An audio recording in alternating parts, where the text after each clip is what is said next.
Brothers and sisters, Assalamu alaikum wa rahmatullahi wa barakatuh, and very good morning to all of you.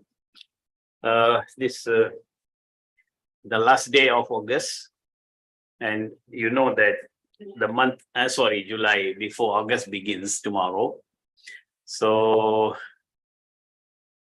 I could say that we have been really very busy. Especially the last week and a couple of days in this month, one after another back-to-back sessions. So hopefully this session today would be the closing chapter for the month of July. Let us wait for the schedule for August. So thank you for your presence. I think even I got the green light from Dean. He is on book already with the Zoom. So we expect that there would be many participants on the Zoom. So brothers and sisters on the Zoom, get ready, put your equipments in action now.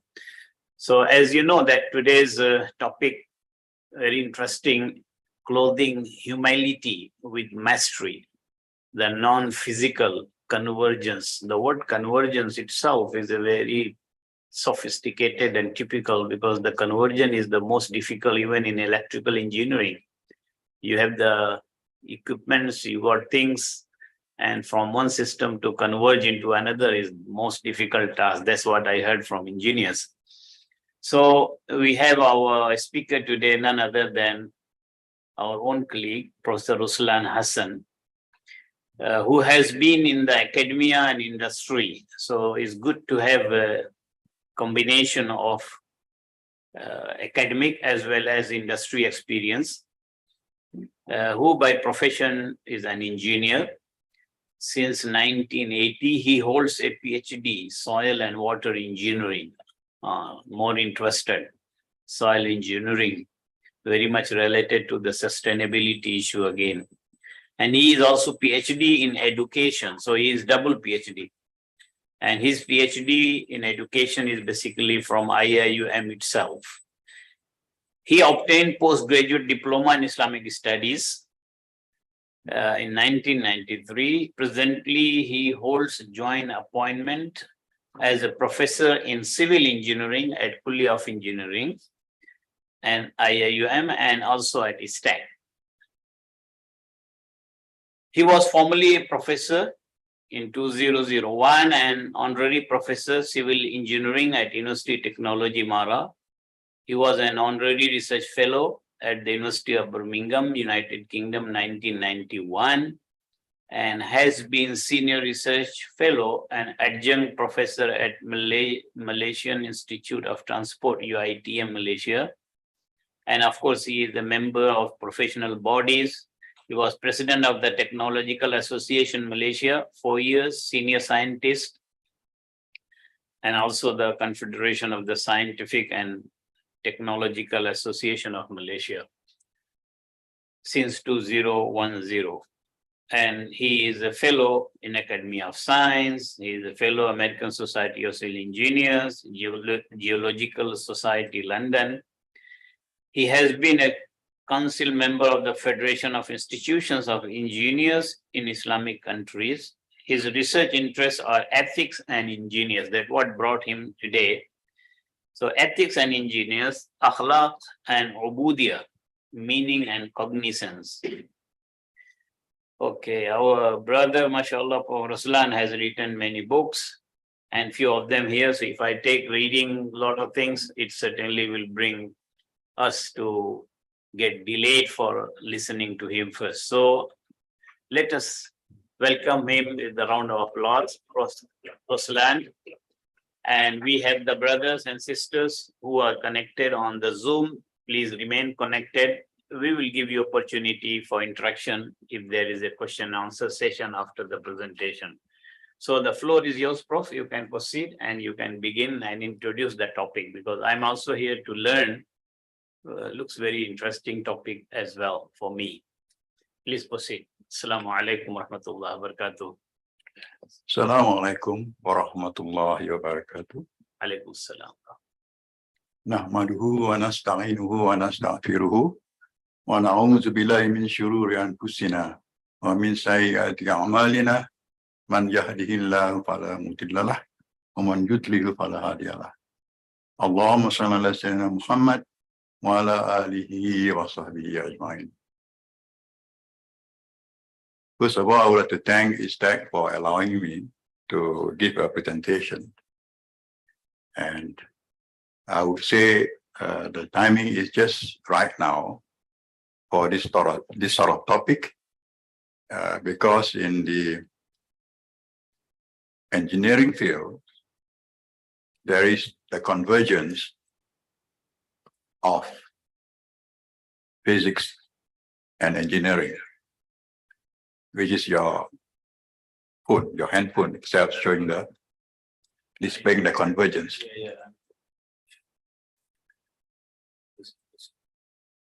The second stage now of the convergence is now currently in the West is the convergence of biology and engineering, the life sciences and the engineering to find the solutions. The third convergence which a couple of us are working on will be the convergence of spiritual values with engineering. So this topic today will be in relation to that. Thank you, moderator, just now. Singapore is quite kind of complex, but I will give you the presentation in its simplest form, meaning the convergence of an authentic spirituality with sacred science, equivalent to that. So an equivalent to that approach is what I'm going to deliver in this presentation. So as the title says, is the mergence of humility with mastery. People in the education will know is the mergence of the affective domains with cognitive domains.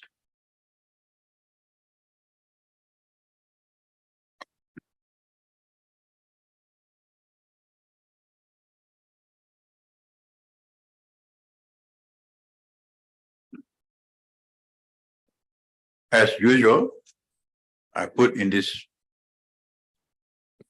perspective, I will introduce it, what will be the problem statement, what will be the model development, the application, and the conclusion.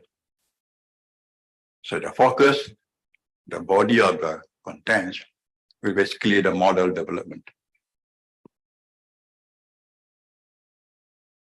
Before that, let's start the two main basis for the presentation.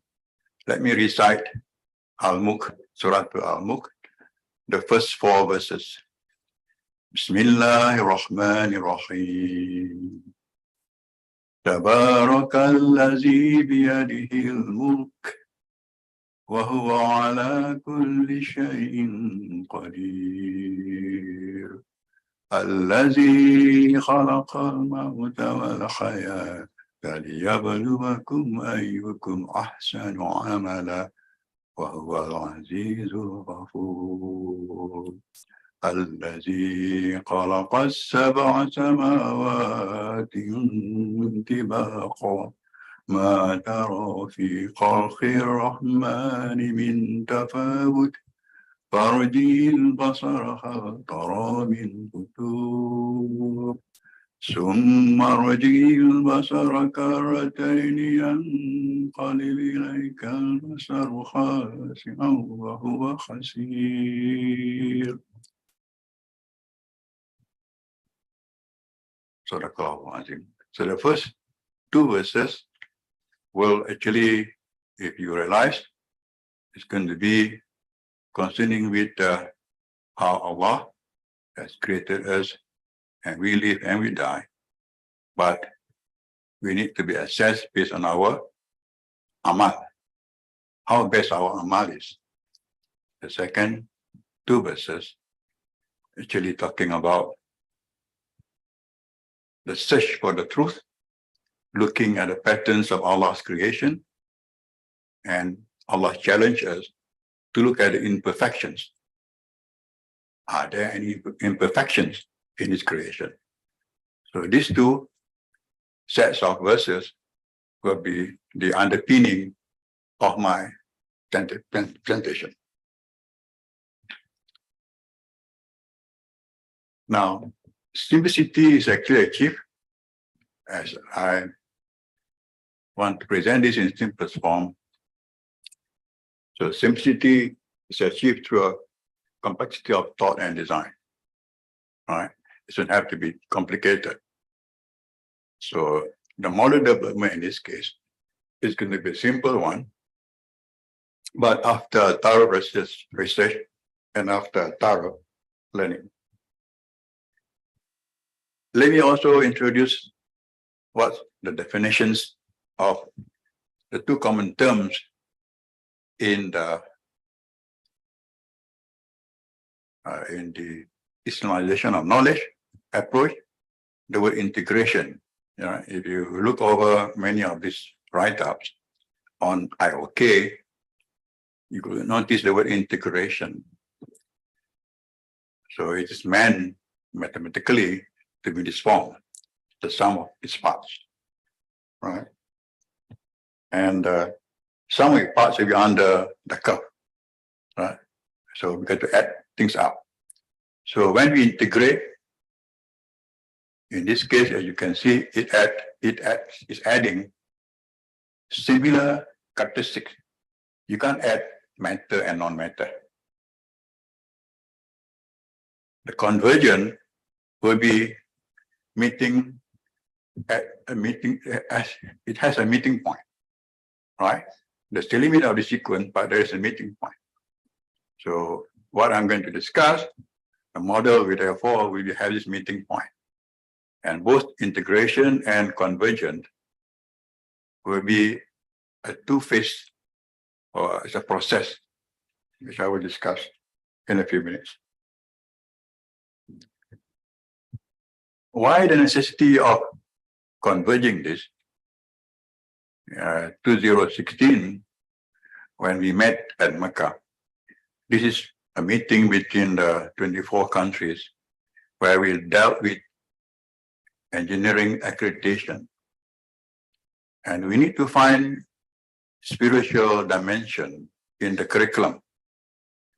Although it's here for engineering, but at the end of this presentation, you will notice it's actually applicable to all disciplines.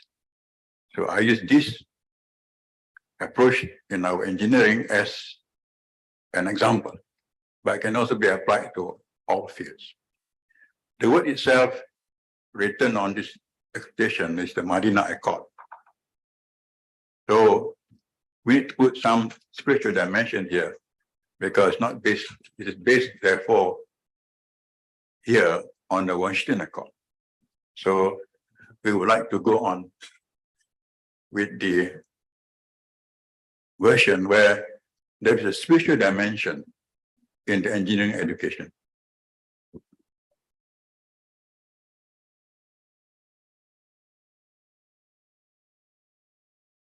I've been noticing over these years, since Prof. Hassan also is here, it was since 1982 when we were in the States, there was then this IOK, which stands for Islamization of Knowledge, was at the peak.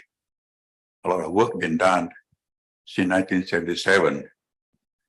So when my journey of getting to this, when I obtained the experience with the postgrad diploma in terms of Islamic studies, and subsequently my first doctoral work involving also balancing mass balance in the approach. And then, of course, the recent one, 2016 event, which I showed you just now. So this whole journey now could come to the stage where I can now humbly present this finding, where it can be used in other disciplines as well. This problem statement is a common one. Is the perpetuation of the dualism in engineering application. All right. Here you have the spiritual dimension or the spiritual value system depend on the isms, pragmatisms, the positivism, constructivism, and also relativism. All right. Believing that the happenings in the universe are existed by themselves. This mechanistic world is whereby cut off the existence of God. Right? So that is been persistent in the Western approach. Also, problem we have now is that, has been noticed by Ruslan now, respect to the declining of, this is actually collected product or published work in the libraries in Harvard, where you notice that in the year after 1008, 1100, the declining published works in science, with the increase in terms of region, published books in region matches.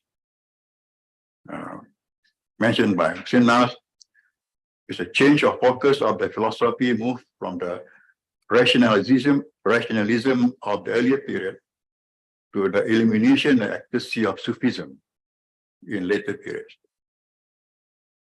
And currently the state of published works by us mean Muslims. This is how it looks like now. For the past 30 years, from 1990 to 2020, we can only produce something like 5% of the national of all of science papers globally. So do we need this concern to us? We used to lead, right? What's wrong with that? What's wrong with that problem is therefore, scholars would say, we need to look inside us. We need to look at what happened in the Abbasid period, right? So the basic education 101, I think most of us who are in the education sector will know what are they, right? So cognitive, for example, is to start with, you have the basics, say information or knowledge. Then what you do is really to comprehend the knowledge, and then apply that to new settings by using the same characteristics. And then you synthesize that. You analyze that first by breaking into bits and pieces. When you see the interconnectedness of things in the set of data or facts or information, then you make that into a whole framework of ideas, well-defined areas. Then you evaluate that. To evaluate that based on certain facts. So evidence, it has its evidence in terms of facts to make an error-free decision. Whereas effective will be, in a way, socio-emotional kind of stage. So if you go about on Education 101, people always refer to the Bloom's taxonomy. So these are the two approaches, right? In the effective domains, you are receiving in the information.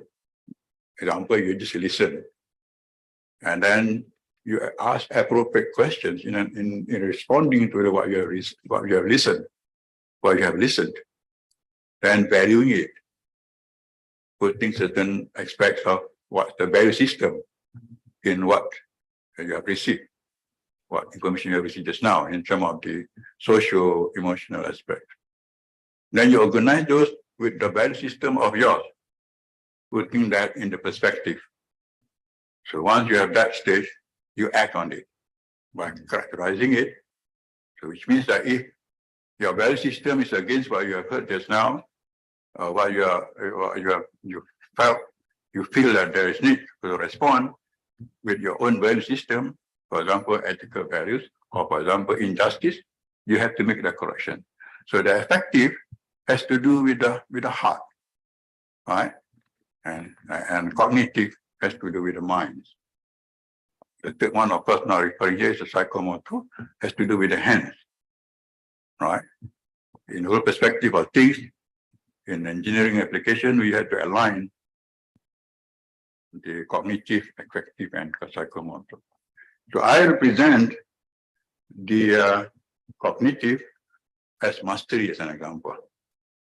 Just for this presentation, put mastery as the cognitive domain, in the cognitive domain.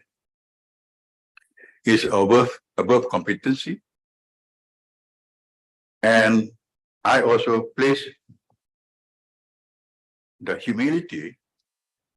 So Islamic, or for ethics per se,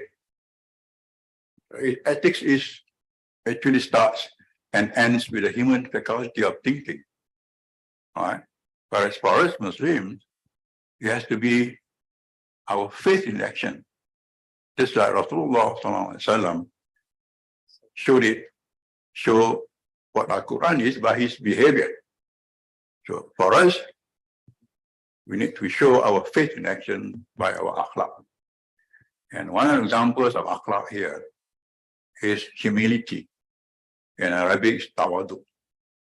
So these two, the mastery and humility, is what I'm focusing in this presentation, the convergence of these two.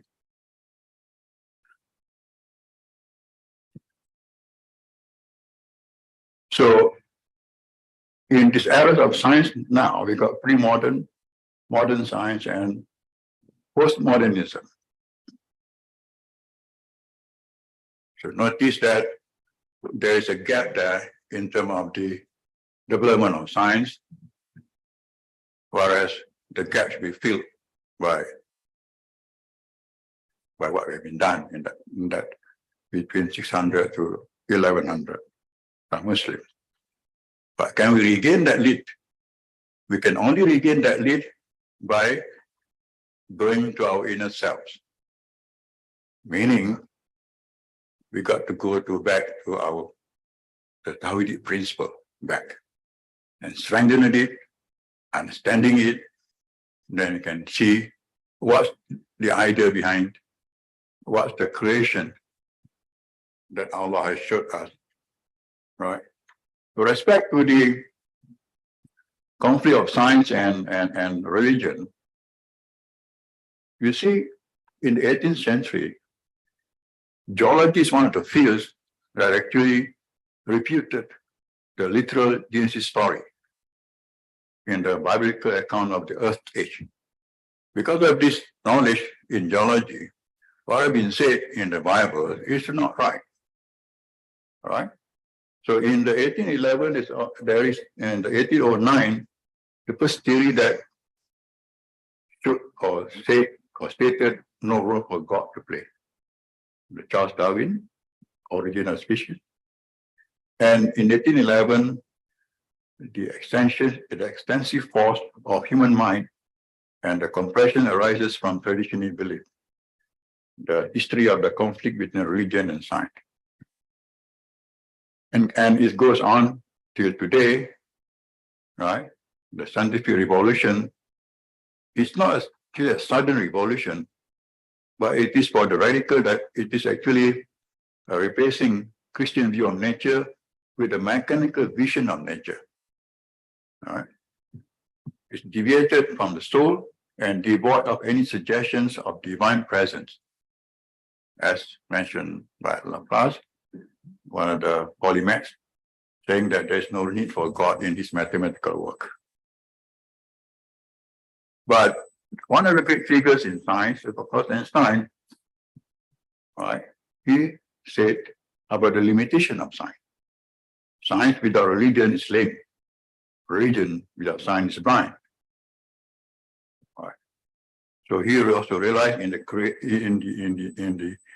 cosmos there is such an harmony, and which he said there are yet people who say there's no God, but he said there is supreme being. Right? But actually he believed in the God that is believed by one of the philosophers, Spinoza. So he believed what he believed, what Spinoza believed. So there's another story to that. So Allah says in this verse 3 and 4 just now in Al-Mulk, look at his creation. So do we see any creation, any of the creation is not consistent, right? In order to understand this converging again, we need to look at the role of maths and physics. Mathematics itself is actually the crystallization of logic, right? And physics is actually logic applied to the real world. So maths do not care what's actually your logic is. If you're being consistent and mathematically proven, that's right for the mathematics. But physics is actually logic applied to the real world. The current science now is actually dominated by physics because they enter the realm of the creation of the universe and so on and so on. They actually now rule. But I said just now too, we are actually making convergence between life sciences and engineering too now. So this is whereby there is certain laws of nature in place, especially life sciences. Again, the God that is believed by Spinoza, which is actually believed also by Einstein, he believed in the God of nature, but not the personal God. So it's therefore something that for us to consider why his views are not been actually accepted. There are three views of science in the Islamic world. The third one is my focus. It's the metaphysics of science, right? The first two are not in my discussion today. So looking at nature as a single unity with all its parts interconnected to each other, right? So the metaphysics itself is quite a challenging subject for us normal people, for us non-philosophers, but it will be discussed in the context of the simple and physical cosmology rather than more detailed cosmology with respect to the metaphysics. After all, cosmology is part of the metaphysics. So Allah said also in the verse just now, the verse 3 and 4 in Al-Mulk, look at any inconsistent, right, in his creation. And also he made the science clear for those who have knowledge. Quran is not a book of science, it's a book of science. And it's a book of guidance. So we cannot use therefore the scientific findings to value Quran, right? Because scientific findings may not also be permanent findings. There will be always some changes if new findings are there, right? So a fact is like a brick of a building. Thus putting all the bricks together, then the building is formed, right? So the brick or fact is encapsulated within a scheme of framework or pattern that can be related to the truth, right? What is the truth? We will show them our signs in the horizon and within themselves, the truth, okay?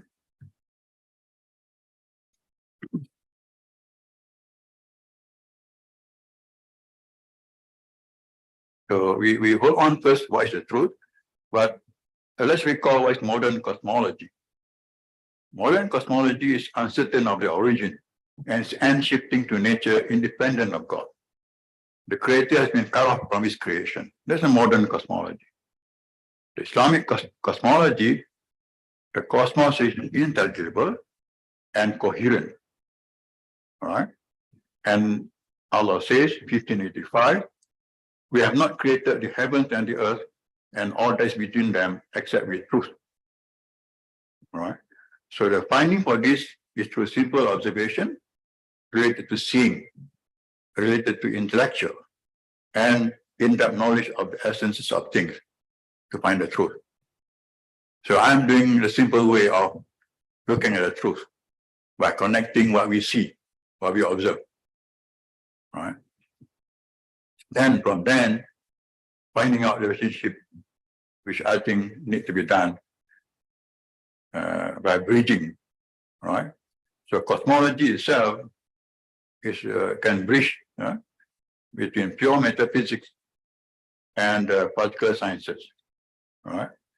And science organically related to the metaphysical knowledge of Tawhid, and science conceptually integrated, right? This one is difficult, right? Convergence, authentic spirituality with the sacred science. What is sacred science, right?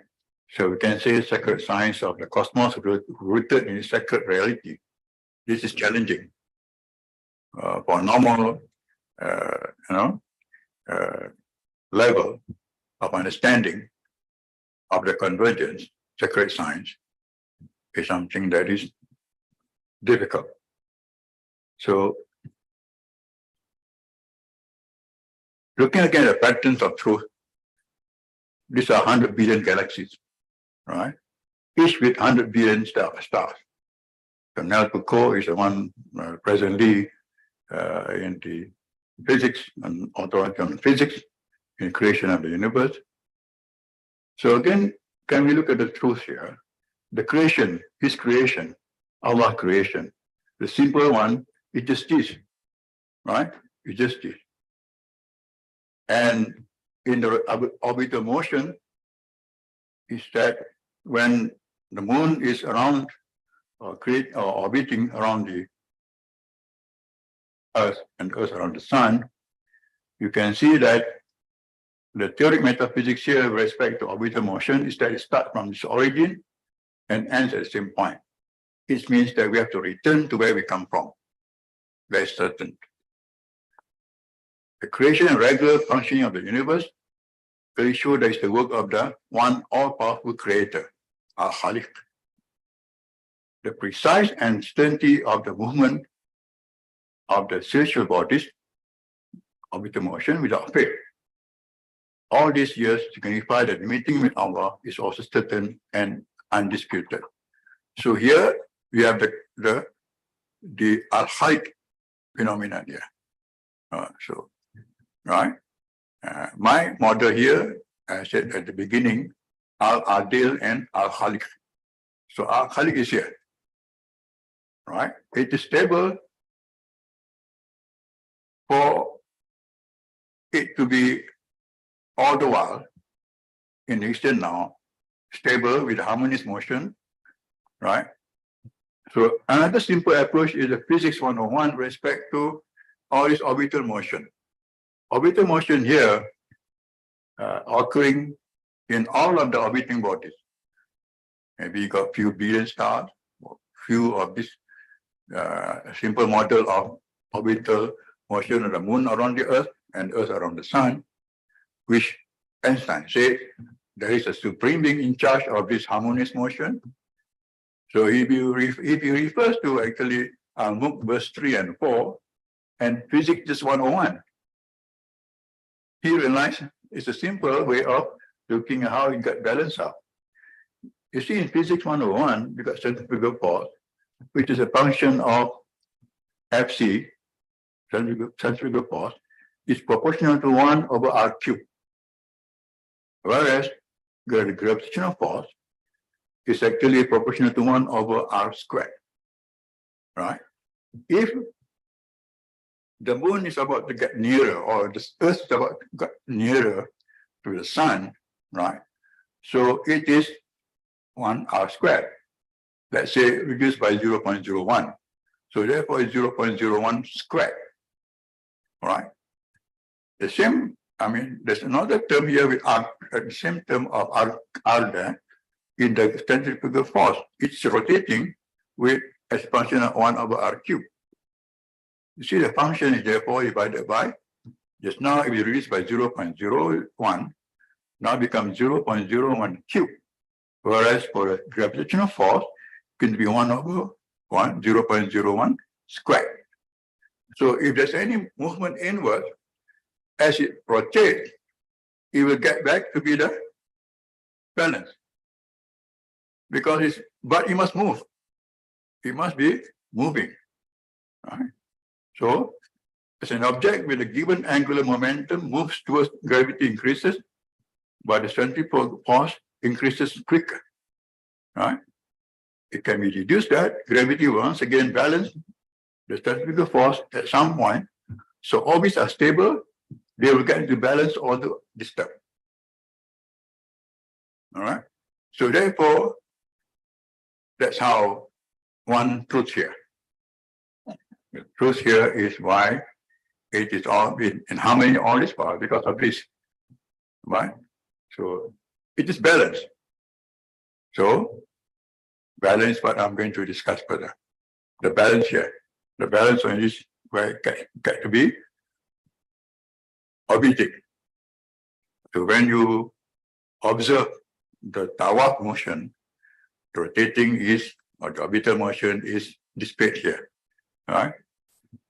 We are orbiting as we are actually do the tawaf in the same direction as the whole universe. They are moving anti-clockwise. Right? So if it is balanced and alcoholic is there, so the balance and alcoholic, which means that it is stable because it is balanced. Right? So that is the truth we are looking at.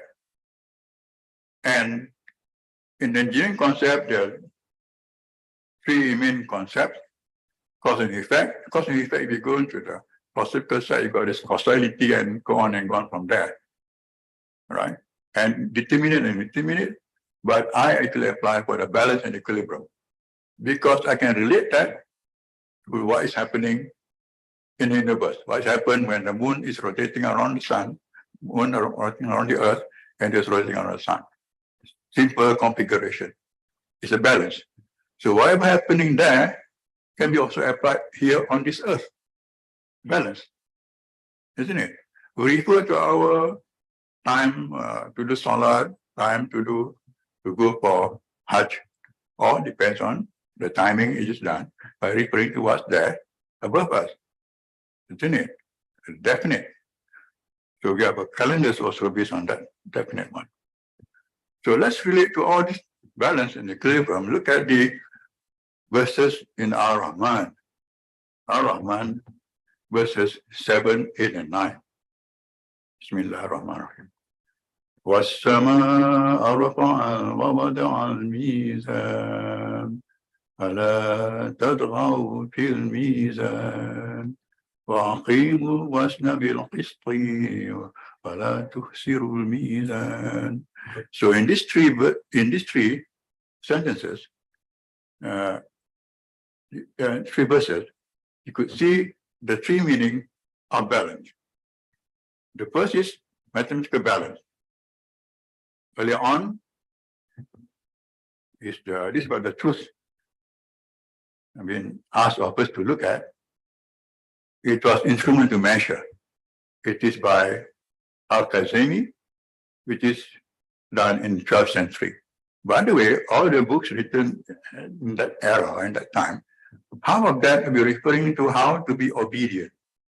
In fact, those days, when you want to teach mathematics, you got to do salat first before you teach mathematics. That's how the level of the closeness of this subject matter with Allah, the Supreme Being, right?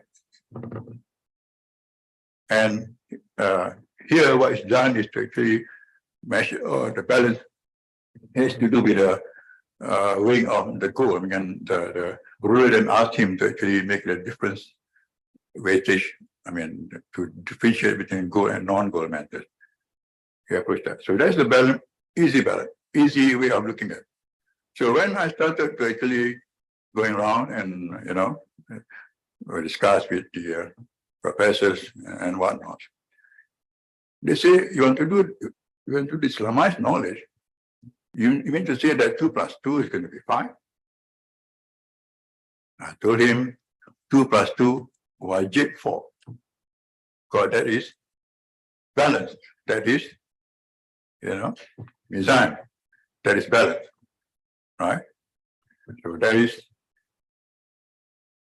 in the equilibrium is one that is, now we're talking about sustainability issues. And the earth we have spread out, set there on mountains, firm and immovable, and produce therein all kinds of things in due balance. But this due balance is up to certain consideration. The verse is Al-Hajj Hijr 1519. وَالْأَرْضَ مَدَدْنَا وَأَلْقَيْنَا فِيهَا رواسي وأنبتنا فيها من كل شيء موزون. That is the verse. So we're talking about due balance, sustainability, right? And justice. So the third meaning from the Mizan 7 to 8 just now, you can say is justice. And this justice is what been popularized by Al-Atas, Najib Al-Atas, that is, place all things in the correct positions in our minds, but can also be in time and space. To know where things are in the proper position is to keep them in due balance. In other words, to keep due balance is to achieve justice, right? One who subscribes to this will have the adab, right? So you can only get this understanding or the wisdom if you approach that with the adab, right? So in our experimental, in engineering approach, how to get this proper efforts defined as adab? Well, if you get the proper values in terms of parameters, you test that in the lab, getting the result, and you get the correct stage, correct solution, there won't be any failure. There's wisdom in that part, right? But you must follow the proper effort or the proper adab. If you don't have that, you don't get it. You can get the wisdom. So that's wisdom. You define that in the context of engineering approach, engineering discipline. So the conditions where everything are in their proper places, right? And also justice, so you apply it in social setting, talking about amar ma'ruf nahi munkar. We're talking about the wakaza kerajaan kum umatan wasatan, also justice, and put things in the proper places is also anaba, and we created you in FASc. All these are in social settings, which actually also rely on the proper places of things, put things in the proper places.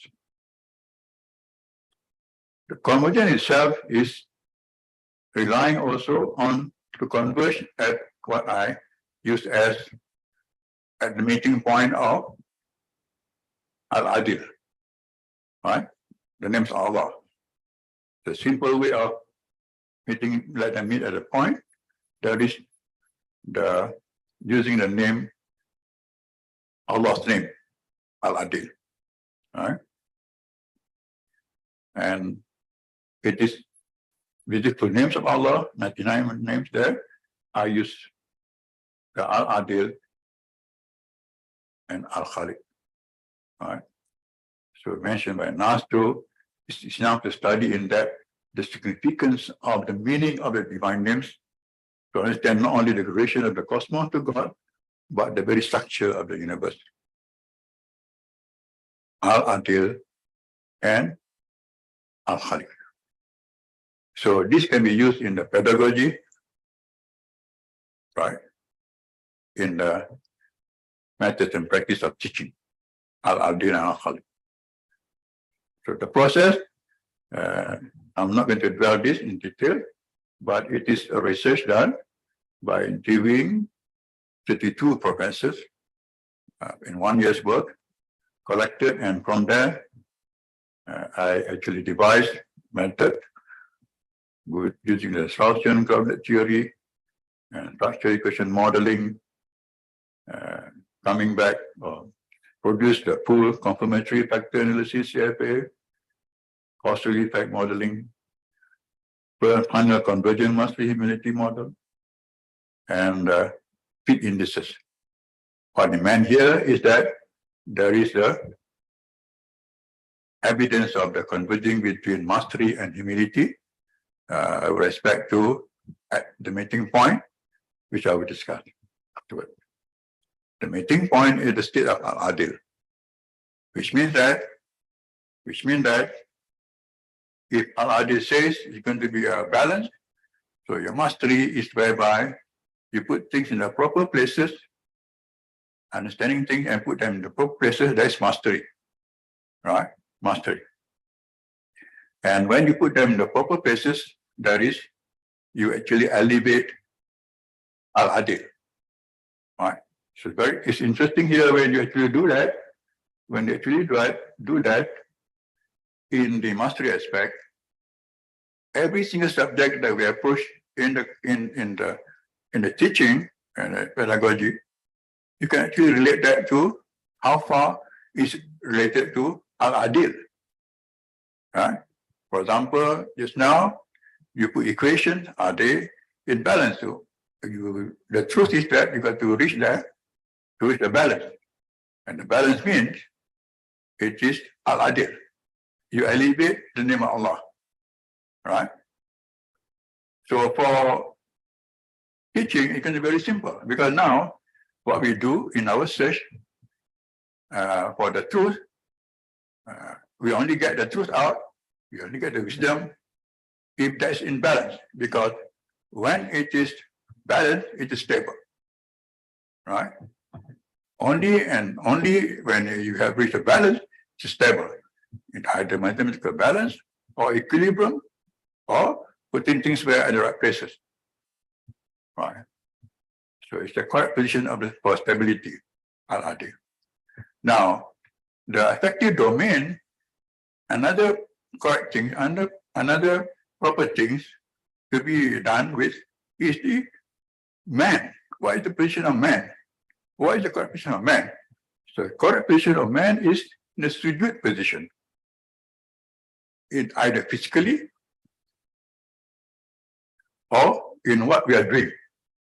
So when we say just now in the verse 3 and in the verse 1 and 2 of Al-Mulk, Allah is looking at our amal.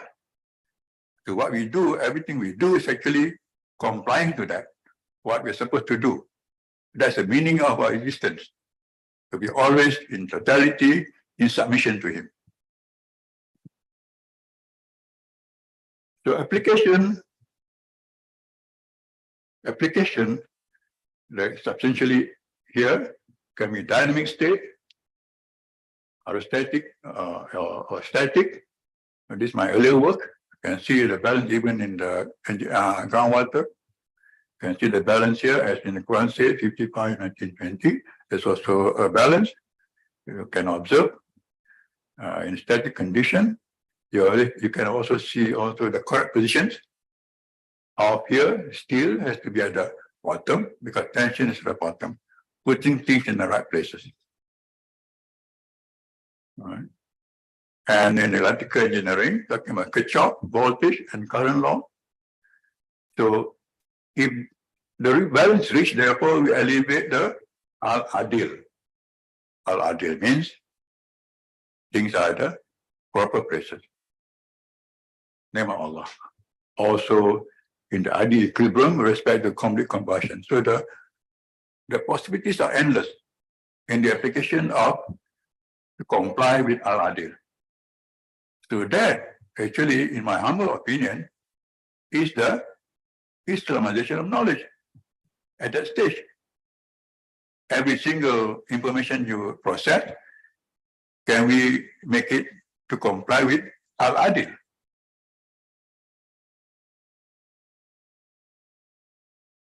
So the search for that can be continue on and on. So it's going to be a dynamic and can be a moving target when we teach. Because some would say everything there is already in the engineering. We don't need to Islamize engineering because it's all there. Where is it? So it can be zero as in this case now. Or how we're going to say it actually demotivated us from going further in research because now Allah has remade it. But you put in the search for Al-Adil, it's a moving target. So when you reach that target, when it is balanced, you actually elevate Allah. And the name of Allah here is Al-Adil. Now, there's always a possibility of also, when we refer just now the definition of being integration, it can also be at the meeting point just now of Adil between affective and cognitive domain, right? So at that particular point, the meaning is actually related to cognition, because if you are having this humility or tawadu, you should be also looking at the truth. And the truth here is what we have seen just now, using cognitive.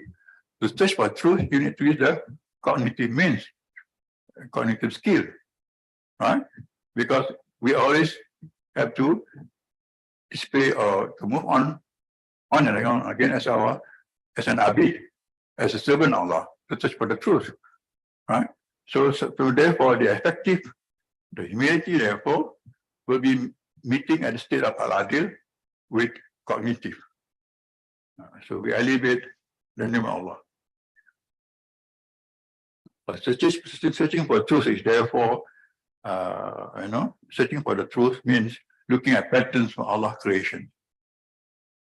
We don't look at how beautiful the trees are, how the sceneries are, worth looking at over and over again. The pattern of Allah's creation is that there is a hierarchy of His creation. There is this hierarchy of His creation, the balance. Can be outside our body, our body system, or inside us. Inside us also there is this balance, right? There is whereby the truth is. So to acquire mastery over and above competency, for instance, necessitate cognition of the various signs in nature. That is the ability to analyze, rationalize, and bring to a logical conclusion on His creation. There is perfection, right? As emphasized again in verses 3 and 4 of Surah Al-Mulk.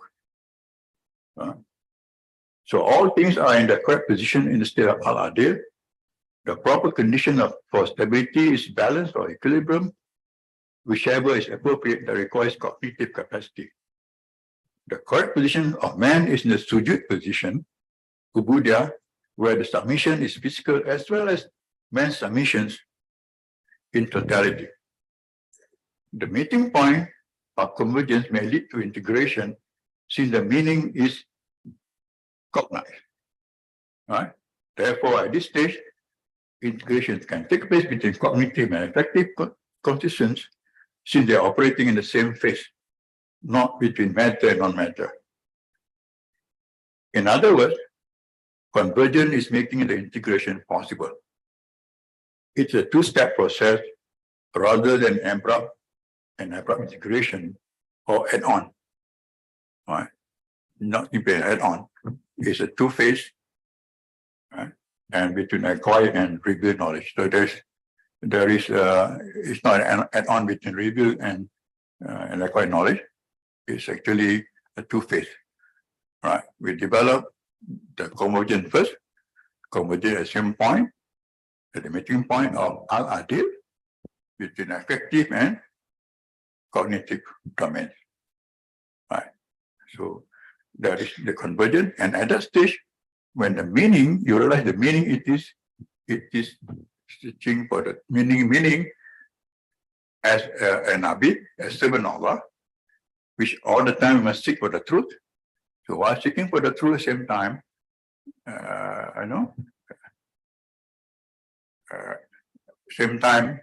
you have the tawadu. So because so in your search for knowledge, for example, you can increase your tawadu by seeking more and more of this knowledge. Right? You don't just stop there, because you can continue on to actually, to build up your humility. Because the more you know, the more you realize the difference between the creator and the creation. So in conclusion, the pattern of truth in its creation is physically and duly balanced framework governed by Al-Adil, ensuring stability and what works. The convergent master humanity model is established following the dictation of Allah subhanahu wa ta'ala as Al-Adil, condition where all things are in the correct position. Consequently, when humanity is realized as the meaning when seeking truth, cognitive domain is hence utilized. That's the integration. Jazakallahu khairan, wabillahi taufiq wa hidayah, wassalamu alaikum warahmatullahi wabarakatuh. Wa alaikum assalam wa rahmatullahi wa barakatuh. Thank you, Prof. Ruslan, for a wonderful discussions. I think it will be waste of time if I take more to summarize the discussion, but nevertheless, we don't know where the things has gone wrong in the 17th century or the 16th century, when the decadence of the Islamic civilization has contributed to this problem of segregation of knowledge between the revealed and then experimental reason. And today, these things are continued today, that people think if you're looking for akhirah, you go to the religious schools, and if you're looking for the dunya so-called, then you go to the scientific studies and then you progress over there. But Islamic viewpoint has never been such segregation. I'm not very sure whether it is because of the colonial masters, they wanted to divide and rule the Islamic world. So they said, okay, we group them into two, and then they keep on fighting with each other until Yawmul Qiyamah. May Allah save all of us. But the Islamization itself, which has been the pre-decided direction for IIUM, we do also have issues, even in the term integration, Islamization. Originally, when IIU started, we started as the human science faculties. So the most problem was with the human sciences. And then they were trying to say as if like it is more secular thinking, and then we have to keep apart from the. So the founder of the IIUM, they thought, no, we have to put them together.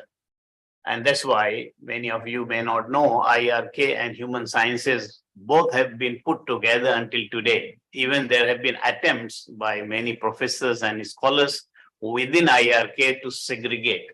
No, we cannot sit with the human sciences. And then human sciences, they said we cannot sit with the IRK people. And they wanted, many attempts were made to put them because they don't appreciate each other.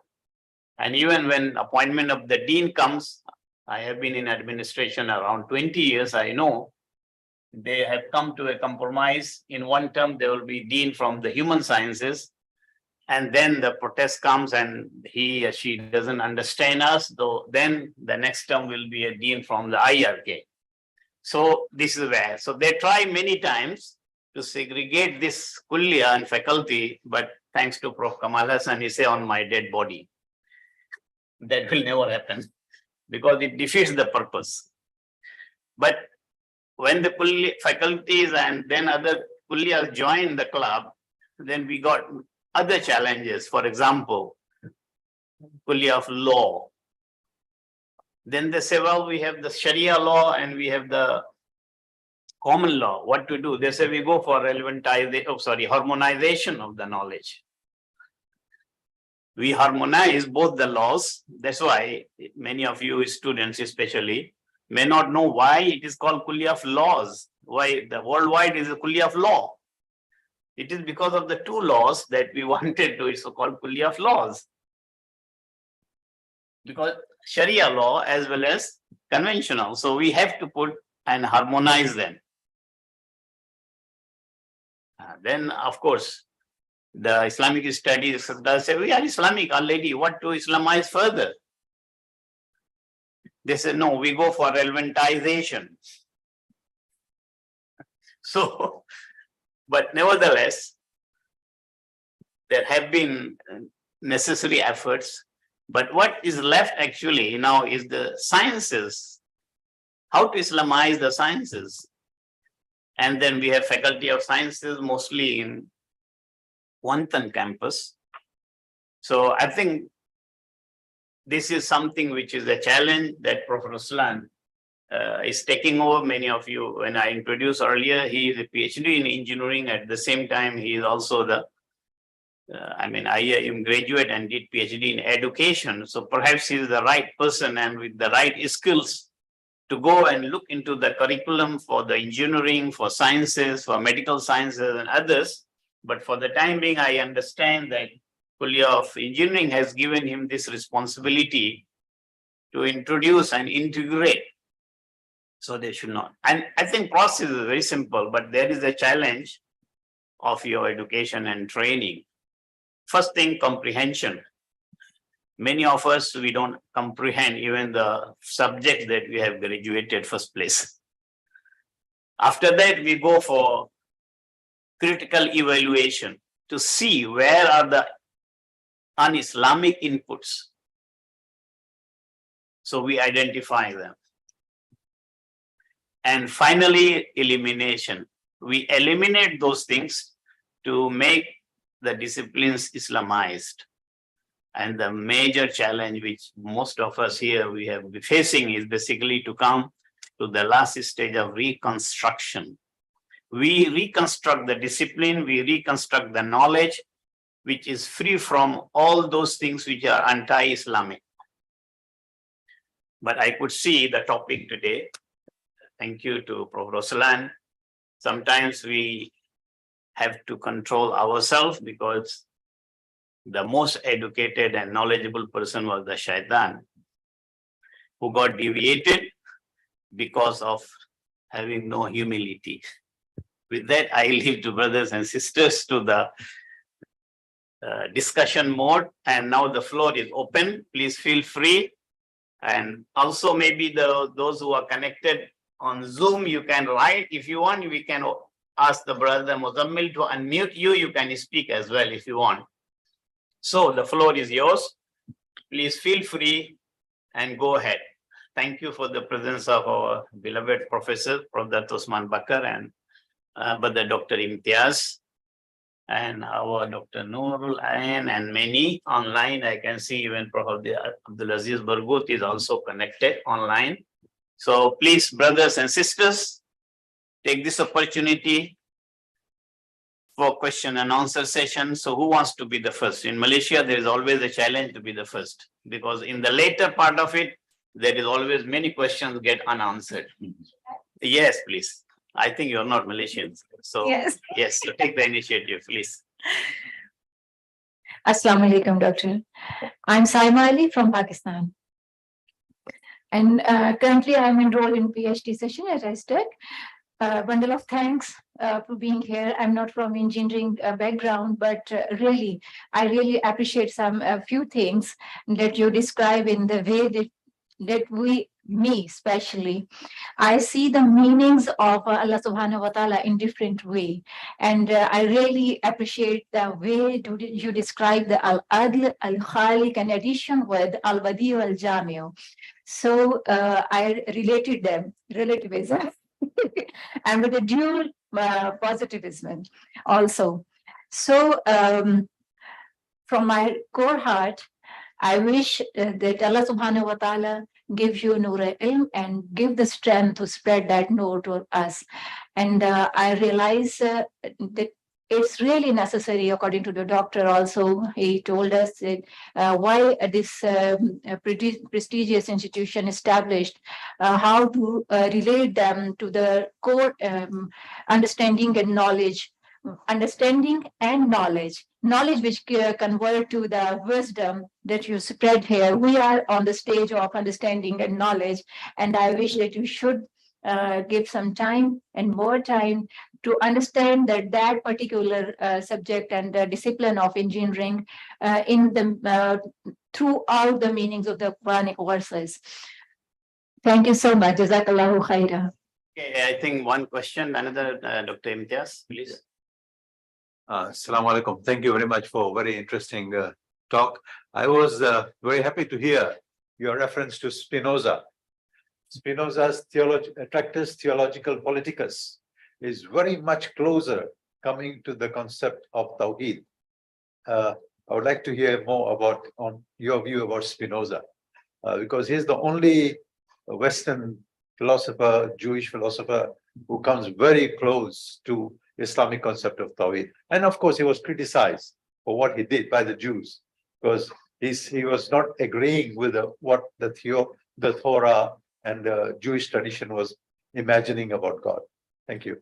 Thank you, Dr. Imtiaz. Any third question? Otherwise, you take these two first. The first one on engineering and the wisdom part of it, right? I would look at wisdom in the context of engineering. If we achieve the design, there is, pass all the criteria. So the wisdom here is that it works. It doesn't fail. That's the wisdom. You don't have to have the philosophical way of interpreting that wisdom. The wisdom is in itself when the building stands there. I mean, the bridge stands there. That's our approach. In the search for that sort of situation, you have to do the adapt part. That's effort. Getting the parameters right, getting the measurements right. This all adapt. It's all efforts. Then we got the answer there. We have that al-adil thing, al-adil situation. That's the wisdom. And it works. And then once you got this to be al-adil, and al-khaliq will come in. And of course, other things will come in. But the idea when you're talking about wisdom, we always relate to something philosophical in nature. Which that's what. So which means that when we teach, you got to really obey al-adil. 2 plus 2 is not 5. 2 plus 2 is 4. The misconception must be corrected. Because 2 plus 2, 4 means it's not only just 4, wajib 4. That's al-adil.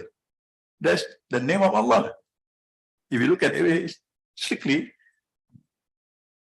got to be obeying, just complying, elevating his name.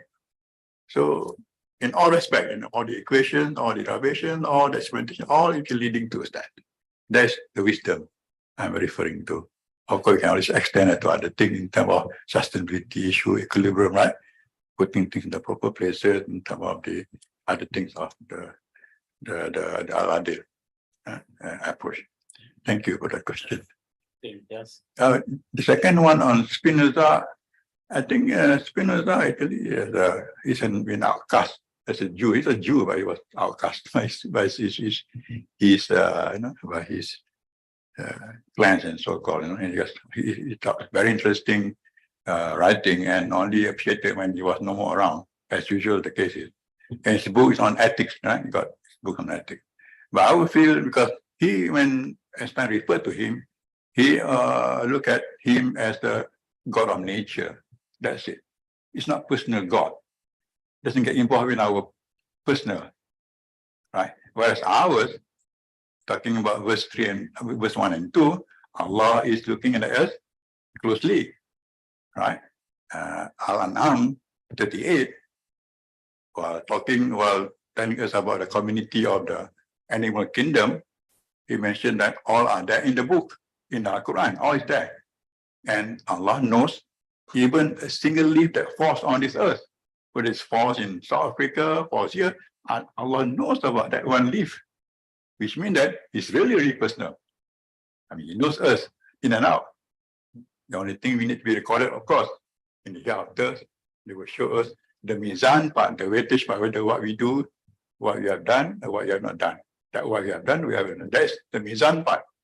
It's better mizan here than mizan there. No? Better we comply here rather than getting our books there, and our deeds are not that good. Like we didn't get. We only have a small deeds of ours. So verse 1 and 2 in Al-Mulk is the meaning of our existence, which Allah is in touch with us. All right. The only thing about the scientific findings just now, when they say the Big Bang, Anbiya 2130, about scientific findings, they say it is mechanistic world. Now I was thinking, if it's a Big Bang, right? Can it fall in place in terms of orbital motion just now? In the galaxies, there's an orbital motion. It's a Big Bang. You can't have one, it can be just one go. It cannot be just orbiting all the while until today, right? That's another thing. So scientific findings have to be like, look in the perspective of thing in the Quran. So Allah is all-knowing. It's not really, doesn't know us, He knows us. He's here in our jugular veins. So which means that his assumption of Allah is do not actually be in our personal, not a personal God, as also Einstein believed. It's not right. That's my answer, my response to that. Okay, thank you, Ruslan. I think now we can go second round. This brother, can you just introduce you so that others they know? Students may know you, but not necessarily all of us. Okay, thank you so much, Professor, for the lecture. So my name is Mohammed Hassan. I'm from Department of Usuluddin and Comparative Religion. And my question would be regarding the recharacterization, and the Professor Khalik was talking about intellectual dishonesty. This word always refers when it comes to from the secular point of view. I have seen lawless grounds and also Richard Dawkins, always they try to refer this one about the intellectual dishonesty. So you see, like when you look at the microwave background and we see like how universe is evolving, the way they try to talk, I look at the cosmic calendar or whatever. So yes, the cosmic religion of Einstein, what happens is that we are wondering, then you were talking about intelligent design. So Christian scientists, they are always accused of intelligent design, like you are just trying to fill up the God of the gap. Because when you are talking perfection, the matter of perfection, the problem is the way they try to explain that is coming from evolution theory, like from simplicity to complexity. So that's how they try, as soon as you try to recharacterization from Islamic point of view, obviously they are accusing the Christian theologians that you are practicing intellectual dishonesty. So when it comes to Islam, in our worldview, so even though we try to explain from the point of view of Islam, still they will label us as a intellectual dishonest when it comes to explanation of the universe. So how do you refer when they will blame you as you are practicing intellectual dishonesty? Thank you so much. Clear question? It's not that clear. What was, yours was explanation. What's the question at the end? Okay, the question is very simple. Like they are talking, you are practicing intellectual dishonesty. So, how do you answer when they are referring to, like when you are trying to intervene, like we have the divinity part or metaphysical part, then they are trying to say you are practicing intellectual dishonesty. So how do you respond to that? Thank you so much. I would say my view is that it's actually empiricism. Even during the Greek time, Aristotle and all empiricism, there's no divine intervention. So when we put in some so-called, our revealed knowledge in things like sciences, that's why when I'm saying just now, we can't have matter non-matter. Talking about al-adil just now, Allah doesn't, I mean, it's air or die in the book, in the Quran. But they, in the Quran, He gives us pointers. We need to be ready in order to apply what the pointers given in Allah by Allah subhanahu wa ta'ala. All right? Because Quran is not a book of science, it's a book of science and it's a book of guidance for us to live here on this earth. Isn't it? So it's not, if you test the values of Quran by scientific finding, not correct. They were wrong. So in terms of, I'm not really clear what do you mean by intellectual dishonesty. The fact that there's a threshold where the intellectual can go, you have to stop somewhere. There's no guidance with your, if there's no threshold, you keep on using your intellectualism without any boundary, and you're going to get, diverted away. That's why when talking about, that's why I'm trying to keep this one simple, trying to go into the metaphysics side, because that can go on beyond that we normal people can think of, can be deviated. So what I'm saying is that by putting values like this, so we don't go into the numbers per se, but we put higher end as the wisdom part of it. It works or not. Whatever theory you have there, it fails, then doesn't work, it doesn't get the wisdom part. So Allah, Al-Adil is there to check at every step of the way when to lead to Him. So every other theories, whatever derivation, must obey that, Al-Adil. Then only Al-Khaliq takes care of it. If there's no balance, it's going to fail. But if there is balance, you obey, you comply to Al-Adil, therefore Al-Adil will actually be the governing for all our knowledge in a way. To keep it simple, doesn't have to be difficult. But when we're talking about metaphysics with all the, with all the theories behind them, you may get diverted. Because when you apply it from the Western way, there's no threshold. They keep on thinking that's why freedom for all, right? Freedom for all. There's no threshold, there's no border, there's no guiding. So that's what the world is now is facing. Free for all. It's not. Must be a proper place of things. Justice means put things in their proper places. Yeah. Allah made us into pairs, right? Male and female. That is justice, isn't it? Now it's free for all. That's the way when you put the social aspect, when there's no control, when there's no guiding, everybody is free to do anything. And that's not right. Allah doesn't make us that way. Doesn't make us to be free in all respects. Because He loves us. He actually created us. He must know our weaknesses, right? So into any discussion with any other intellectual or for that matter engineering or other sciences, there must be a threshold and a guiding. And the guiding is the one simple one, Al-Adil, just simple. There are 97 names there, no? I use just only 2 names. Somebody can always explore the other 97 names. 99 names of Allah subhanahu wa ta'ala, right? The attribute, last time I was sifat. There's other names to be used, but my model here only using 2. Can you see how we can use other names, right? As our guidance, as our guiding lights. I think that's my response to that as far as I can. Okay, so now if none, I would like to go for invitation. Invited questions, and we begin with Dr. Usman first. If you have any comments or any feedback among the students, if you have. I think none of them coming forward. There have been 2 questions among the students. Anyone virtual?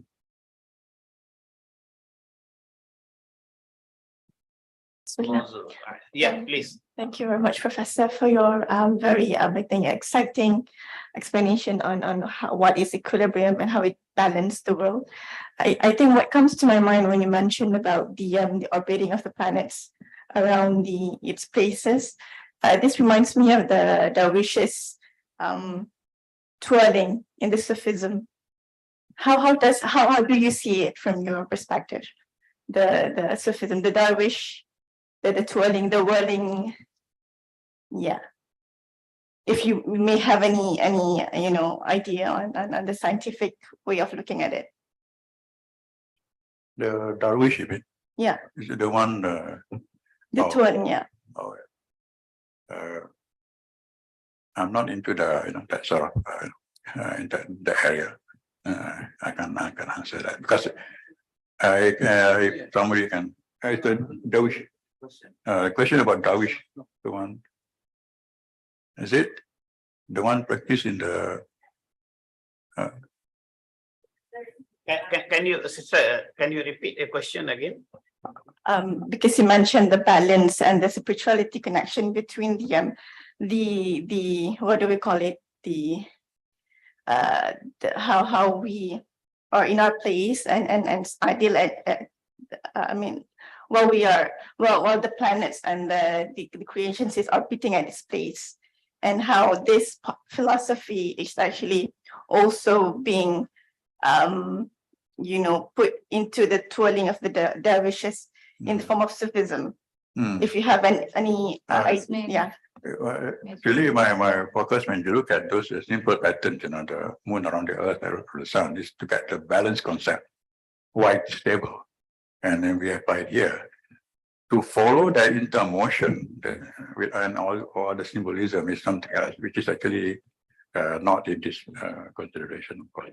I mean, looking at pattern, because the pattern of truth there is that Allah showed us in order to be stable, you need to be in equilibrium and in balance. That is profound enough, but we use not the motion of mimicking it. We mimic already the motion there in our tawaf motion. We mimic already anti-clockwise motion in the tawaf. So that is good enough. So when talking about the wish motion is something that probably mimicking, but Yeah, you that's mean not my talking area. the Turkish dervish Yeah, dervish. Yeah. rotating around? Yeah. Ah, okay. Okay. Thank you. Yeah. And mimicking, I think, in a way, mimicking, that can be mimicking the movement. Actually, I have seen in Khaldun is a bigger circle. The person keep on jumping through the whole big circle around there, unlike the dervish in Turkish system. So that is in Khaldun, and they do in the midst of the graveyards. So I was shocked. No wonder I saw so many Mahdis coming from Sudan. Because we be missing the wood for the trees, we just, Allah has shown us something else, but we actually mimicking it in other forms. Prof. Okay, I think we have 9 more minutes to go. We can accommodate maybe 1 or 2 more questions before I pass microphone to Prof. Aziz Bargut. He may like to say a couple of minutes later. Yes.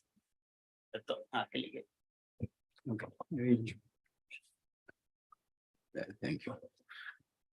No, I may pick up. First of all, thank you, Prof. Ruslan, for the very interesting presentation.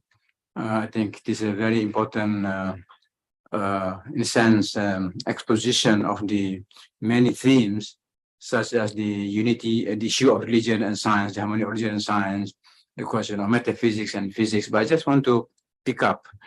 All right, sister, what's your field? Yes. Because I just feel that what you are raising is not being discussed really. I mean, what is bothering you? Okay. So, Professor, where's your field? Because I was in Turkey for 1 year, and I saw this. And when we mentioned about this balance and spirituality, a relationship, then I just, it just pop up to my mind. Is that why the Darwish adopt this? All right, good. Yeah. Well, actually, that's a good starting point. And the Darwish, of course, Rumi, Jalil Rumi, famous for this Wali Darwish. To relate to what Professor Ruslan lectured on, is the idea of balance. In fact, he cited one verse from Surah Ar-Rahman, that God has created balance, this balance. But that balance is not in that particular verse, in that particular surah, that was not detailed out. It's just simply referring to undifferentiated balance. The undifferentiated balance. So, but balance, that's the cosmic balance. There's balance in the cosmos, the cosmic balance, in the light of which all other kinds of balances. Of course, we have physical balance, right? We have political balance, we have all kinds of balance. Even the most important balance is we ourselves. Each human being is in a state of balance. We are not in balance, then we are like mentally ill, or all kinds of illnesses. That's what, because human nature is in a state of balance. And in biomedicine, of course, the brain is in a state of balance, actually. Yeah. So related to that, so basically the cosmic dance. That's why we had the issue of cosmic dance. Yeah. What Rumi was trying to imitate is that cosmic dance, that cosmic balance. And we, in a sense, that when we perform the tawaf, we want to be in the state of balance. By performing tawaf, we are closer to the state of balance. That's why we perform the tawaf in the same anti-clockwise direction as all the rotation of the planets around the sun. So we are together with all the planets, so the planets revolve around the sun in an anti-clockwise direction. But not only that, and I take each individual,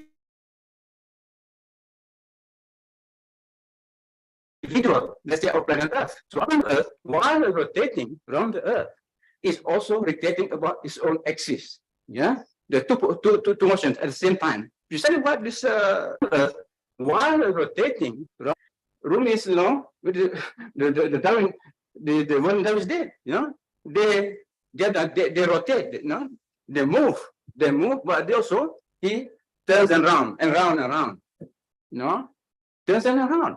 So it's well exactly what each of the planets is doing. So that's going to be in harmony, in unison with the planet.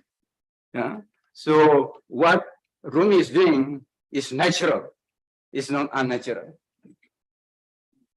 So that's part. He opens up. Professor Ruslan opens up vast subject, the issue of balance. Yeah, the issue of balance is very thing. So many subjects can be discussed under the topic of the balance. Okay, thank you. Yeah, talk about Prof, economic balance. Economic balance. That's what I wanted to say. And we have actually both economic when you talk macro, MACRO, and micro, MI. So you talk about Imam Rumi, he is more micro. But what Prof. Ruslan has spoken, cosmos balance, which is more macro in nature. So we can link into it. If any otherwise, Prof. Abdul Aziz, are you ready? Would you, but the Muzammil, can you unmute him? Prof. So the last 3 minutes is for yours before we conclude the session.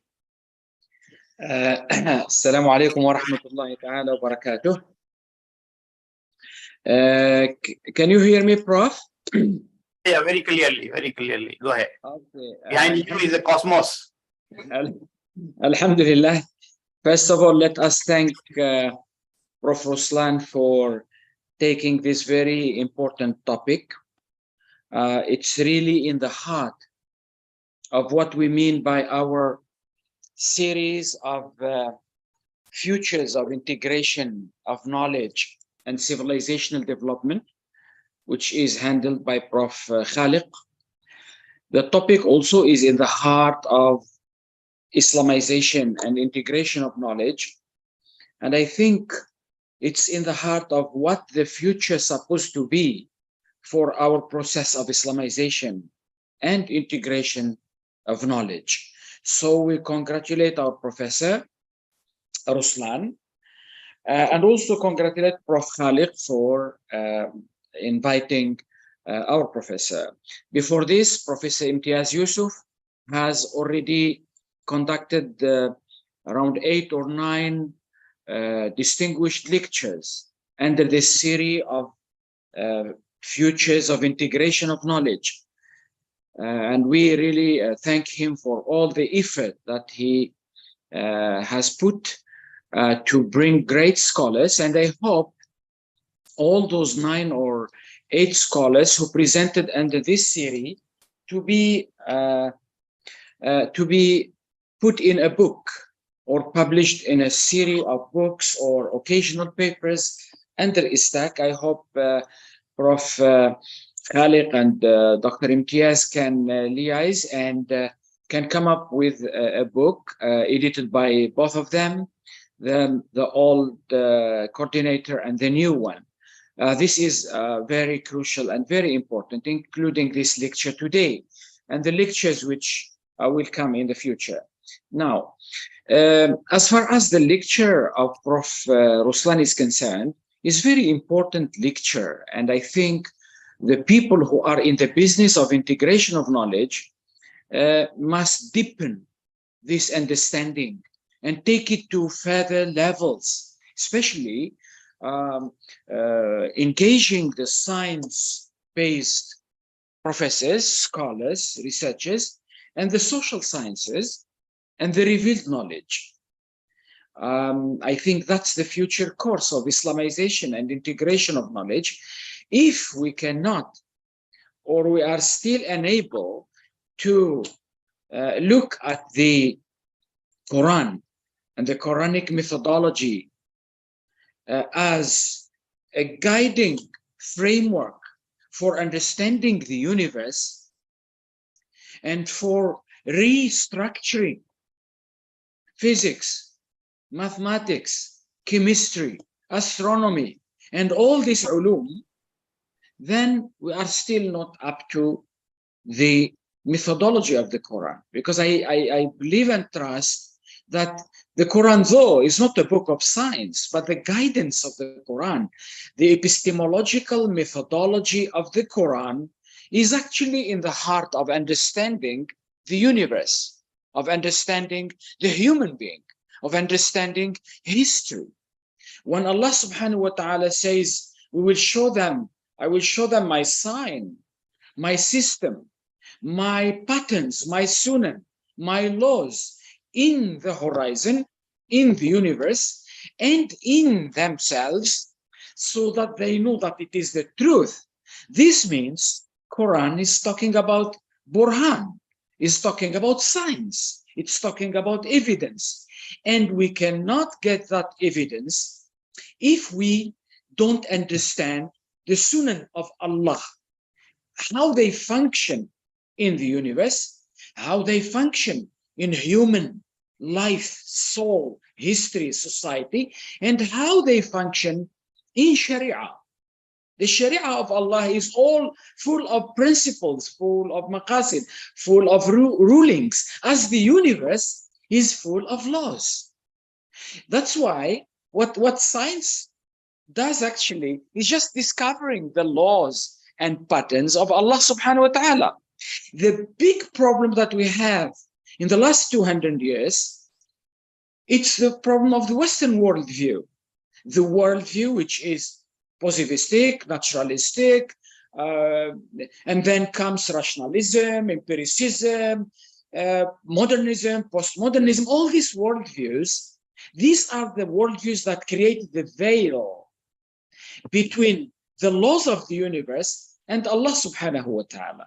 So the job of science and scholars like Prof. Osman Bakar and Prof. Ruslan and all our professors in science is how to really create that coherence and that link between the sunnah of Allah subhanahu wa ta'ala in fitra, in the universe, in ourselves, and what happened, because the worldview today is, unfortunately, the Western is more towards the physical world. That's why what Prof. Ruslan, as a person from engineering, and also a person who has PhD in education, that's actually the starting point of the next phase of integration and Islamization in our university in particular.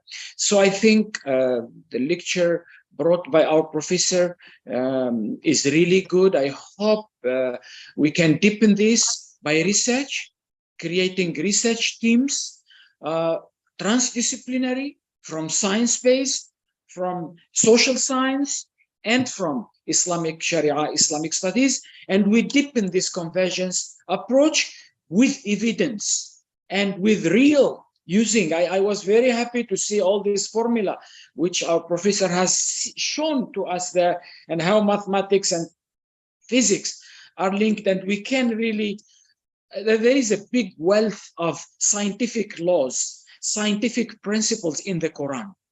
But translating them into this language of physics, and I think that's the next course of Islamization and integration, where we really discover the scientific epistemological model of the Quran, the methodology of the Quran. I think that is the way forward. And here, where we need that integrated scholars like Prof. Osman, Prof.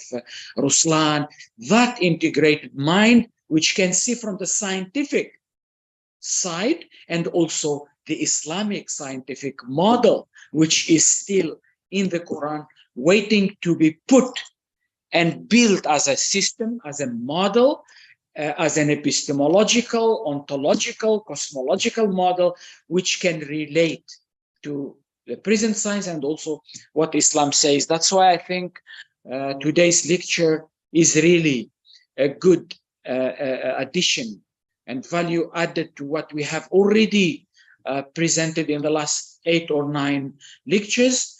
I hope, Prof. Khaliq, we take it from here, we do research on this, deepen this, so that we don't just keep talking about Islam and the unity of knowledge. No, let's get models like this, deepen them, get more the scientific principles of the Quranic epistemology for science, for the study of the universe, and how it's linked to human social science and soul, and how it's linked to Sharia and Islamic maqasid, and how it linked to Allah subhanahu wa ta'ala. This is the way forward for Islamic science, I guess, where aql and wahi are really the 2 sources of knowledge. And the next step after this, how to really translate this in scientific words and terms, so that the Western scholars, the non-Muslim scholars, the scientists can see for themselves how is the Quran providing that epistemological methodology for the understanding of the universe. So I really congratulate everybody, including our student who come from Gomba, from other places, those who are in Zoom and YouTube.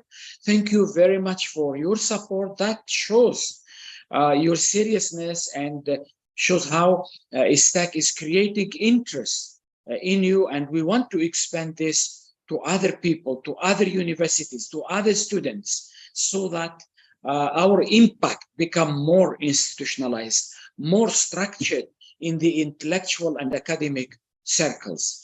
Thank you, Prof. Khaliq. Assalamu alaikum wa rahmatullahi ta'ala wa barakatuh. Walaikum assalam wa rahmatullahi wa barakatuh. Thank you, Prof, for you. And let us have this session to, luckily we are not in Friday, so we have overhit about 5-7 minutes. And I would invite all of you today present to give a big round of applause to first to the speaker today, and also not to forgetting this burden which has been actually carried forward so far by Professor Imtiaz, and we have been will be missing him actually all the way from now onwards. So let us give a round of applause to Prof. Imtiaz for the Islamization of knowledge, for his contribution.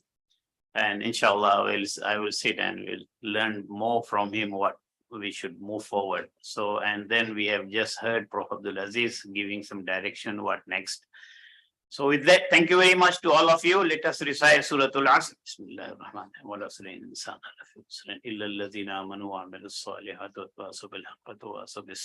So I expect that Prof. Ruslan, if your chapter is ready, I think you have already a ready-made chapter on this. pass it to us. We might like to compile them, and if there is any left with Prof. Imtiaz, I will request him to give. Then we will put as a sort of like lectures that have been put into on paper with the pen, and so it would be more tangible. It will deserve more attention in our Naqib Al-Atas library for future generations to learn from. Thank you. Assalamu alaikum wa rahmatullahi wa barakatuh. Please forgive me for the extra 7-8 minutes.